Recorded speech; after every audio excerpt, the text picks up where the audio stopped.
It's bad. Anime. Hey everybody, my name's John. And I'm Rob. And this is Bad Anime, the show where we decide, is this anime bad? And today we're talking about Liar Liar. We did a 3-episode rule on this show. It's Well, so new we should specify it's not the Jim Carrey movie of the same name. It's not. It is not the Jim Carrey movie, nor is it. There's another animated series, I believe, called Liar Liar that I found when I looked it up. I think so. Well, fuck, this is a popular name, isn't it? It's quite confusing when you think about it. But, oh well. How'd you find it? Why? Oh, all I saw was when I was scrolling through the we're coming on the end of the summer anime season. We're about to start the fall one. Yes. But since the fall hasn't started yet, we let's start with something in the summer because 3-episode rules are fun. And I just scrolled down. I saw this one. I saw some chess imagery in the poster or the promotional image. I'm like, that's the one. You know, we're all drawn to chess imagery over here. We love knights and rooks and clumsy analogies. Yes. And Issei Fyodo just trying to grow up some boobs. Yep, we love all those things. And you know, this seemed like, honestly, I opened it up when you sent it to me. Mm-hmm. I opened up the text link into the Crunchyroll app, and I saw it come up, and I was like, oh, yeah, okay.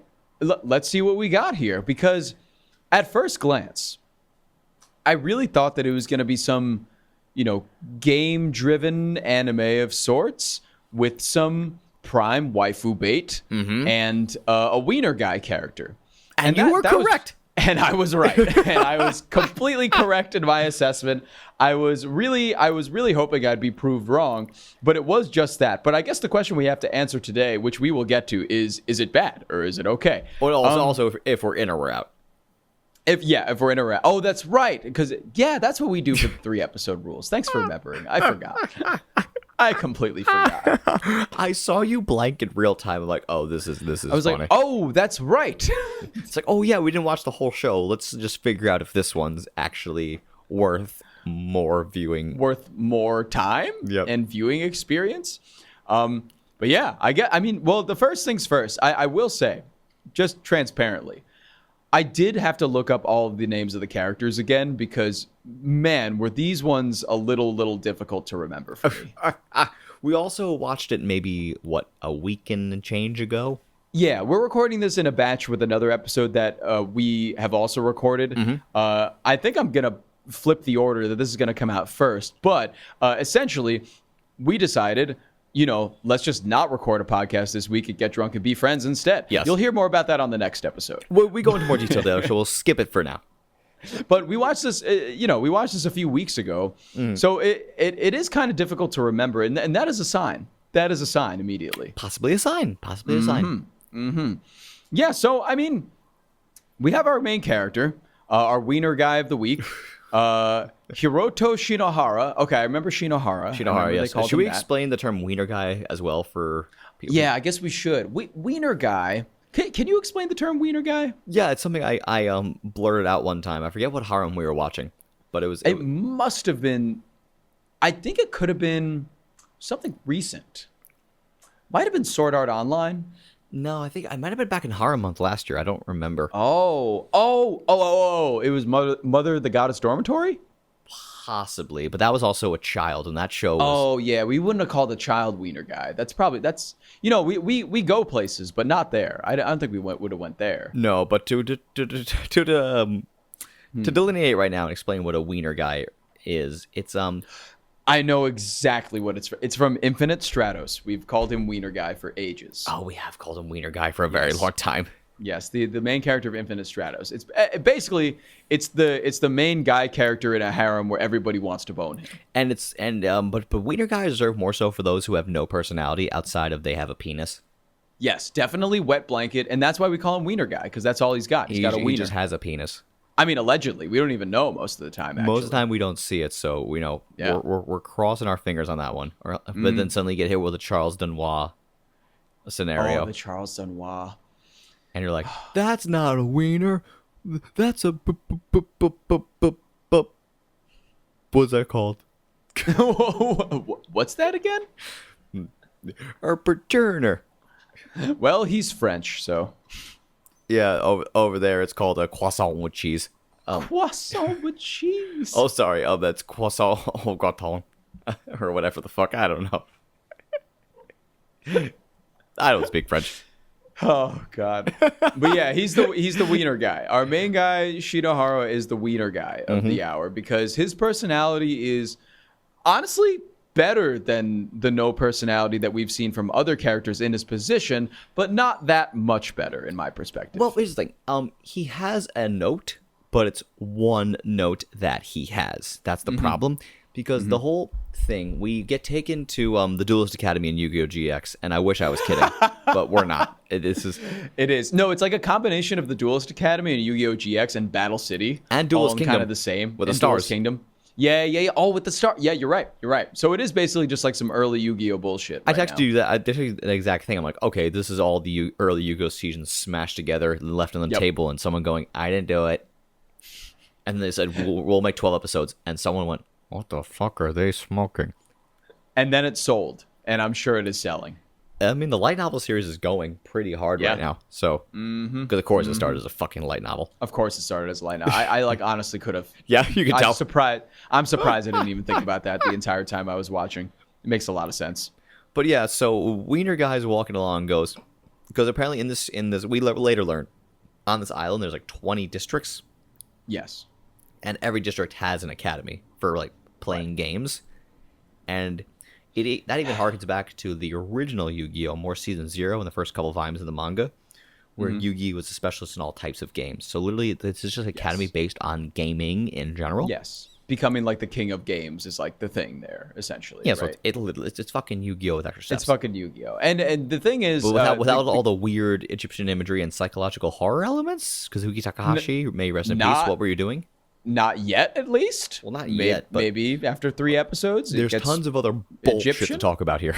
Oh, there is. Because just to kind of like continue the outline of this whole thing, there is this ranking system that they have on this island, right? Ranking of kings. Another one that I forgot we watched. I continued watching that after we finished that, actually. Didn't you watch like 12 episodes of that? I watched a lot of it. Yep, that'll come up in episode 100. No, we already talked about it last time. We did? Yeah, it was episode. We talked about it. It was before 50? Yeah. I don't remember anything anymore. It's going to be a great 100th episode. I'm not going to know half the shows. This is going to be like if you combine a rave and a train wreck, that's what I'm envisioning. Just a lot of bright lights and nonsense and fun, but people dying at the same time. That sounds about right. Dung, yeah. Dung, dung, dung, dung, dung, dung, dung. Oh my God, I'm burning alive. I didn't know you DJ'd. Well, I mean, it's never too late to start. Never too late. But yeah, so the thing is with the ranking system is that you can get up to 7 stars. Yeah. And 7 stars means you are the wiener guy at the campus. And you topped Meltzer's scale. Yes. And you beat Young Bucks versus Hangman Page and Kenny Omega at Revolution 2021. Congratulations. 2020. Damn, I was there. God. Oh, right. I was thinking about the one you were there at, but it was the 2021. It was 2020. Right. Literally right before the whole world got the sniffles. Yep. It was February in 2020. Yep. Yeah, exactly that time. February 2020. And I remember, you were hammered off Daisy Cutters that weekend. Oh, that was a great weekend. I just want to have a couple drinks and have a good night. And then you saw Pac versus Orange Cassidy. Oh, great match. I saw the unveil. I saw the debut of Cody's neck tattoo. Oh, you did. That's right. And I pulled up my phone. I saw all you guys going, oh no. Like literally every single one of you guys were like, oh no, this is bad. That's how I feel about it to this day. Just a bad tattoo. I mean, yes, but it's just so part of him now. We're like, whatever. Yeah, whatever. It's really like he made himself as a creator wrestler in a WWE video game, and that's what he get. Put the tattoo in the wrong spot. That's right. He put it on the neck. Could have put it on the chest, but nope, put it on the neck. It would have been symmetrical because he has the word dream tattooed on one of his pecs. Exactly. On the other peck, he could have had the nightmare symbol. I've thought about this extensively, and I've thought about the same exact thing. Yes. Yeah, because his whole point was like he wanted his brand to be above all else. I'm like, yeah, but maybe put it like, right over your heart or something. Then why didn't you tattoo it on your forehead if you wanted it to be above all? Right? Like if you're going to use that logic. Fair point. What about the top of your head? Shave your head. Do it, Mary. You know, when we started recording an episode about Liar Liar the anime, I didn't know we would result in calling Cody Rhodes a Mary. Which is funny, because he is. We take several pats during our episodes, and this is just one of them, People, like, AEW diehards still call him the Betrayer. They don't even refer to him by name. That is ridiculous. Yeah, but enough about the Betrayer. Enough about the Betrayer. Let's talk about Weiner. Let's talk about people who actually are going to matter in the next fucking year. Whoever made it. No. Oh, okay, yes. Is that salty? Yeah. Poor Cody. Poor Cody. Well, he knew they were going to book him terribly. He knew what he was going back to, and he did it anyways. He got a good year of booking, and he's going to go down the shitter immediately. Yeah. He's going to be fighting Akira Tozawa next week on Raw, probably. And Akira Tozawa's going to get a bigger pop, because at least Akira has the I love Akira Tozawa. One of the most underused guys on that roster. So underused. Because they're probably paying him, at this point, they're probably paying him $30. Yeah, I mean, that's probably why he didn't get released, but, he's happy to be there. Oh, yeah, the massive wave of talent cuts happened relatively recently. I'm surprised that they didn't release him. I'm very happy they didn't, too. He's probably making $100,000 a year. Let's be fair. Yeah, he's doing fine. He's doing well for himself. Well, no. That's very good money if you're a normal human. Yes, if you're a wrestler, not too great. But if you're a normal WWE human, doesn't pay for any of his travel expenses, and who knows how many cities he has to fly to all the time. Loses a paying lot for of his money. own health insurance. Yep. Yeah, so no. Yeah, it's you crazy. lose a lot on that. Yeah, $100K for a wrestler, you're poor. Yeah, you don't have anything. That's right. Oh yeah, back to the show. Back to Liar Liar. Back to this weird Yu-Gi-Oh amalgamation. Yeah, because that's the thing that kind of perturbed me the most about it, is that it's something that I kind of maybe feel in the middle about.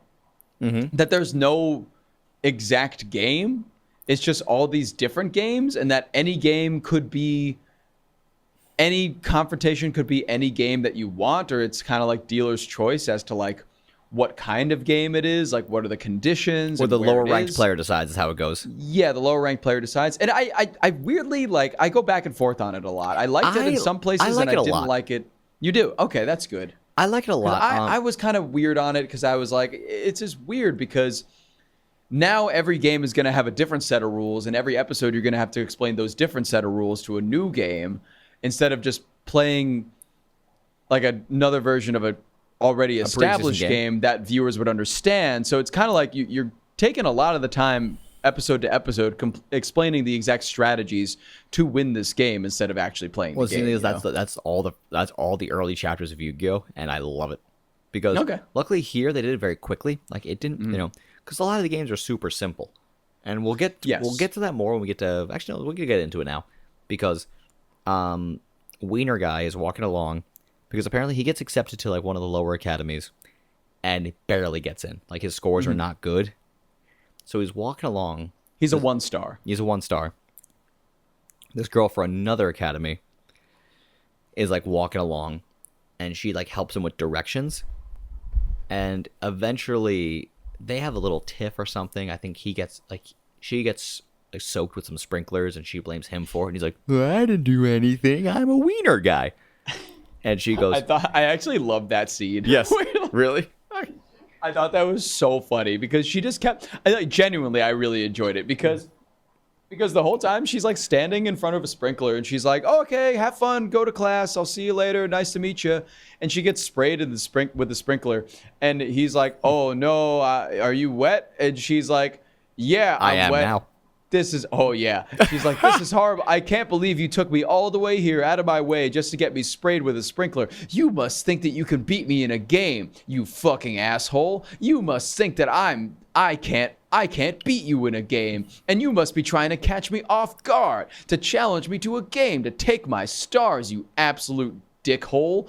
And then he's like, ma'am, you have a lot of insecurity issues there. Yeah. I don't want part of this. I just wanted directions to class. I don't even know where this is coming from.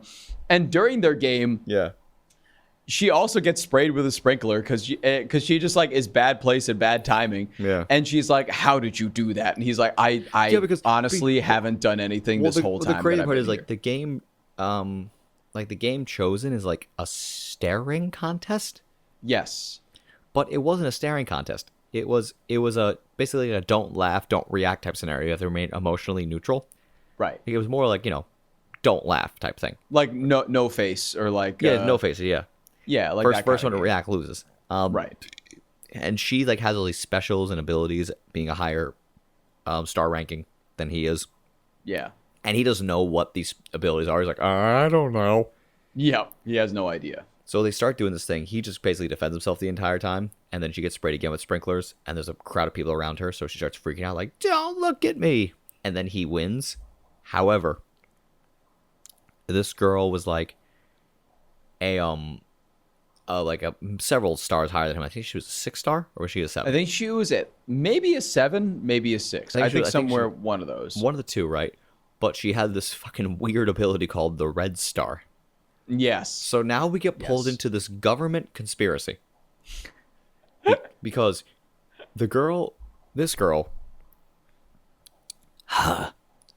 she's impersonating the identity of some royal family princess who was kidnapped as one of her best friends, took up her identity and masqueraded around as her to not, disturb the public or whatever, like, so this family doesn't like, it had something to do with a ransom as well. It was very...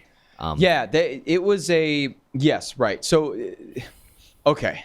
I'm going to deep breath again here. I feel like you have to do this anytime you explain. So her name is Sarasa Saionji. She's of the Saionji family, and the Saionji family owns, I believe, the school, or just a lot of the buildings that the school has. They own a lot of property on the island. Family. Yes, big rich family, owns a lot of island property. So but she is not really Sarasa Saionji because Sarasa Saionji was kidnapped, quotes. Yeah, at some point. Years ago, and she was a friend of Sarasa Saionji, so now she's subbing in as the Princess Saionji or Miss Saionji at the school and pretending to be her. Her parents know this. Everybody in the family knows it, and some close friends knows it as well. But nobody else knows it outside of that. But in reality, the real Sarasa Saionji is at a school abroad because she wanted to get away from her family and study somewhere else. So she's there, and it's an agreement between the new Saionji and the old Saionji that she doesn't tell anybody, that she's actually subbing in for her because she's alive and just wanted to get the hell out of Japan for a little bit. And if that wasn't confusing enough, the Saionji family has this ability called the Red Star, which gives like whoever holds it the ability to lie and have it be like legitimate in some form. Yeah. So what happens is, Weiner guy beats her in the game by doing nothing.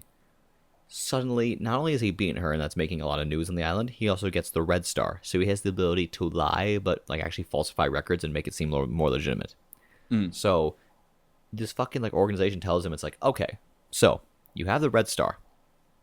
And apparently one of the things with the Red Star is if you beat someone, you learn all the lies they told while being holding the Red Star.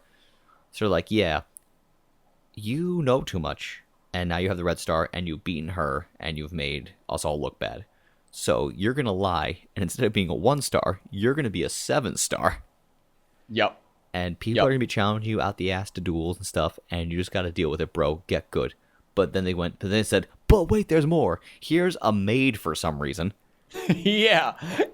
Here's a maid, an entire company of people that will help you win all of your duels. Yeah, and then here's an entire IT department for you. Thanks. Yeah. Bye. And it's basically they just give him an entire cheat scheme to be able to like maintain his 7 stars and not lose a battle. Because if he loses a battle, they're gonna be fucked. Because the secret of the Red Star will get out, and his secret gets out that he's not a 7-star. But also the Saionji secret gets out, and they know that's not the princess or the whatever she is, the daughter of the Saionji family.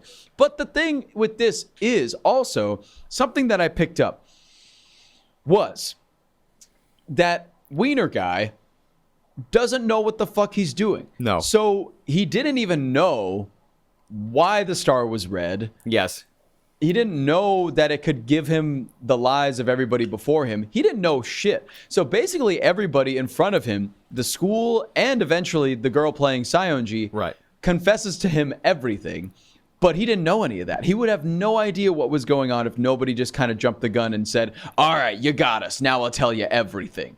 And that happened twice. Yes, and apparently he's just there to find his like childhood friend because he's... Yeah. And it's going to be fucking the Saionji girl. You know it is.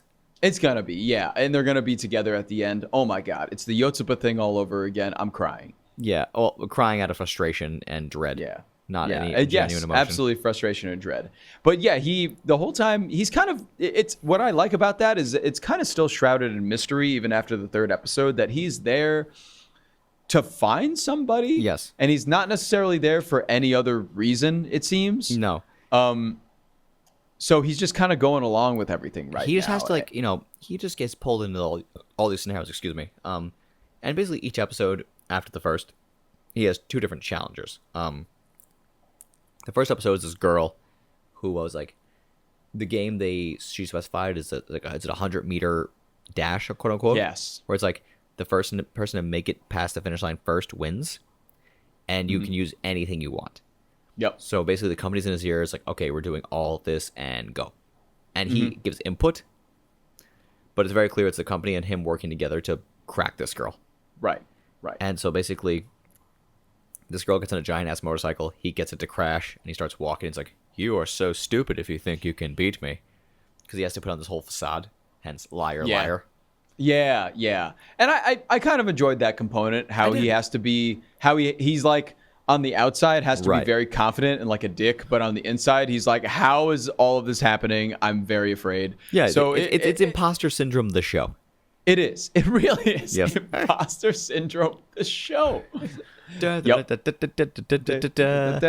not really who I am. Dun, dun. Exactly. No, that's 100% what it is, because every single, I mean, obviously it's called Liar Liar. Every single battle he's in, he has to just lie his way out of it. And there was, I think, one point in the third episode where he's fighting this guy who kind of looks like every nerd character in every anime ever. Yeah, no, he's the crude representation of the average perception of people walking around Akihabara. Like, if you ask Japanese people what nerds look like, it's them.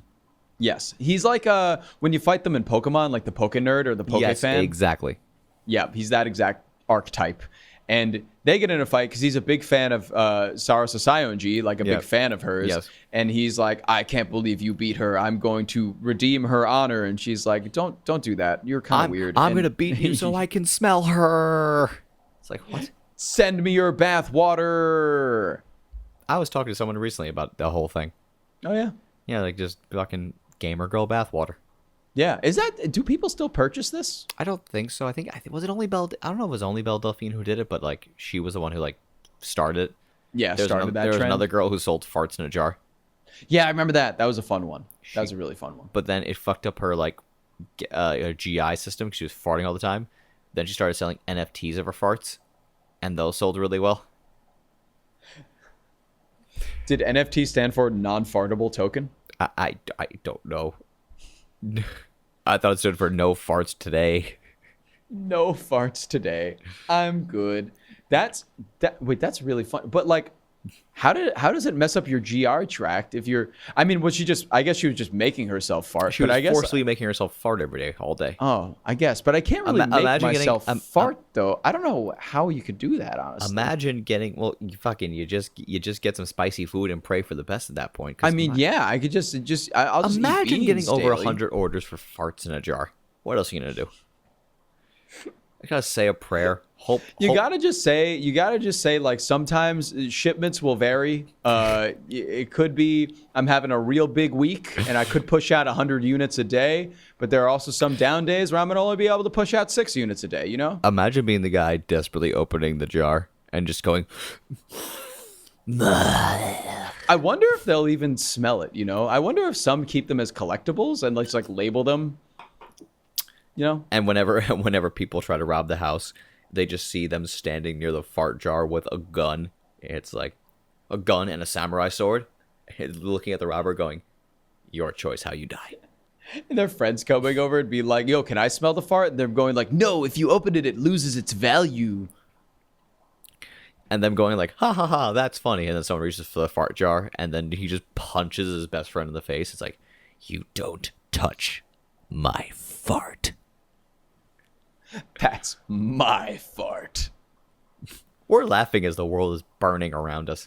It is. I appreciate how in our dystopian society today, how things like this, like farts and jars, can just make me smile during the day. Yeah.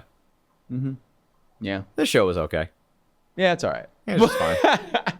If we talked about it a week ago, I might have been a lot higher on it because I enjoyed the scenes where it's a Weiner guy like having to outsmart people and work with a company because they established that he might have actually a natural talent for this as the show goes on. Yes, they do. So there's enough through points here that can interest people. If we talked about it a week ago, I would have said I was in. Really? Okay. Yeah, because I enjoyed the episodes I saw, definitely. Now I'm gonna give that weird bullshitty neutral answer and say I'm tentatively in because I could definitely watch episode 4 and see how it goes and see what's up. But then again, it's just a weird dumb hodgepodge of a lot of things I already like.